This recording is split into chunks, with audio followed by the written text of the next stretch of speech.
The housing market was once deemed the mecca of the investment sector for most Americans in the 2000s, with median expenditure within the housing market accounting for nearly 17% of total GDP in 2021. But that no longer seems to be the case. As of 2024, it's all slowly steering towards havoc in the mortgage sector. Banks are losing money left, right, and center, even those with existing mortgages. This may even surpass the 2008 crisis in terms of its scope of damage. On the other hand, the Federal Reserve's attempt to minimize its costs artificially may not turn out to be such a smart decision, leading to further economic obstacles. If the Federal Reserve resorts to more quantitative easing, QE, inflation could shoot up, pushing mortgage rates even higher, which will lead to more mortgage buybacks as lenders will be more skeptical and distrustful of the housing market in general, leading the United States to a housing bubble once again. By now, the United States has had a documented, broadcasted history of the housing market being a problem. But what exactly is the housing market bubble, and how does it work? Let's find out how a housing market bubble functions. Is basic economics. There's a severe disbalance between the demand, which outpaces available supply. This throws inflated, unrealistic property prices into full throttle, which makes people mass purchase property not for residential purposes, but because they think it's a smart investment, which they can make a quick profit off of by selling it later. They are enabled via easy credit accessibility from banks that loan copious amounts of money to homebuyers they know will not be able to pay them back. This brings us to the biggest of all devils, the sweet, slow poison called subprime mortgages. These are loans offered to people with lower credit scores. People with subprime credit scores, typically below 620 on the FICO scale, usually don't qualify to have low-interest traditional mortgages commissioned, for which you'd need a minimum of 740 plus on the FICO score to counteract the big risk of lending to individuals with weaker credit profiles. Banks then issue subprime adjustable rate mortgages with higher interest rates. These are flexible, fluctuating loans, making it riskier for homebuyers if rates increase, but that is unfortunately also the unique selling point of the entire thing. Much like a Ponzi scheme, these flexible standards, coupled with their increased popularity, not only allowed many weak credit holders to purchase overpriced homes, but also encouraged them with the prospect of easy and quick financial progress, fueling a massive housing bubble crisis.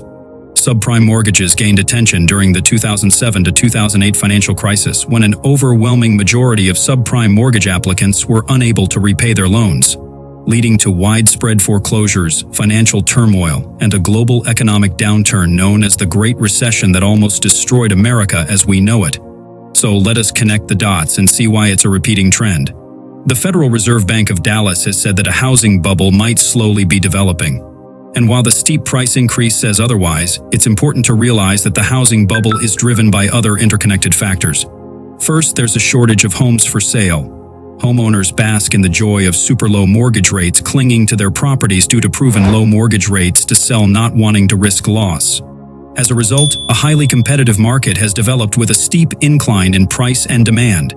Then there is the construction business's systemic monopoly. Home construction, which makes up 1/3 of the total market inventory, has seen a 21.7% spike since last year.